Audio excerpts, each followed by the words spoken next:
1872 সাল। দেবী সারদা তখনও কিশোরী, সরল, শান্ত, ভক্তিময়ী।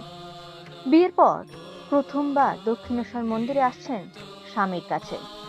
কিন্তু মানসিকতা, গৃহস্থের দাবি, না, এমন কিছুই নয়। হৃদয়ে এক গোপন প্রশ্ন, তিনি সত্যিই কি সাধক, নাকি লোকে বাড়িয়ে কিছু বলে? মন্দির চত্বর শান্ত, গঙ্গার হাওয়া, ফুলের গন্ধ, ঘন্টার ধ্বনি। এই পরিবেশের মধ্যে রামকৃষ্ণদেব তাকে দেখে হাসলেন। এই হাসিতে ছিল মমতা, ছিল দয়া, ছিল এক ঐশ্বরীয় আলো। রামকৃষ্ণদেব সারদা দেবীর কাছে এসে বললেন, খুব ভালো করেছে এসে। সারদা দেবী প্রণাম করলেন। দুই আত্মা যেন নীরবে এক হয়ে গেল। রামকৃষ্ণদেব বললেন, মা, তুমি কি আমাকে সংসারের জালে বেঁধে ফেলবে? দেবী সারদা বললেন, আমি আপনাকে বেঁধে ফেলতে আসিনি, আপনার পথে আমি সঙ্গ দেব।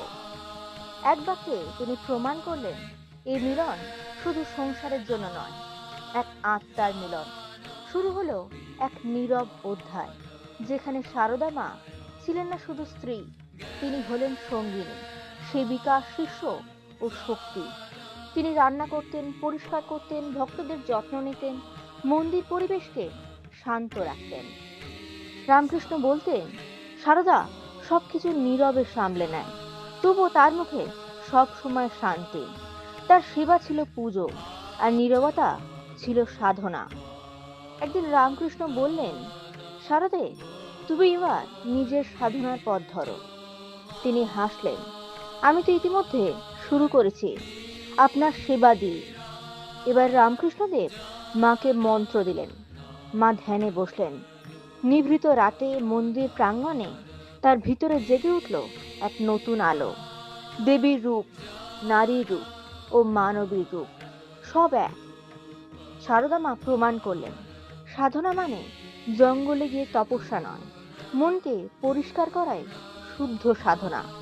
তিনি দেখালেন, গৃহে থেকেও মুক্ত হওয়া যায়, কর্মের মধ্যেই যোগ আছে, নীরবতাতেই ধর্ম জন্মায়। পরের পর্বে আমরা দেখব রামকৃষ্ণের ভক্ত সমাজের আগমন, কিভাবে মোক্ষদা, গিরিশ ঘোষ, কেশবচন্দ্র এবং পরে পরে তরুণ নরেন্দ্র তার চারপাশে সমবেত হলেন।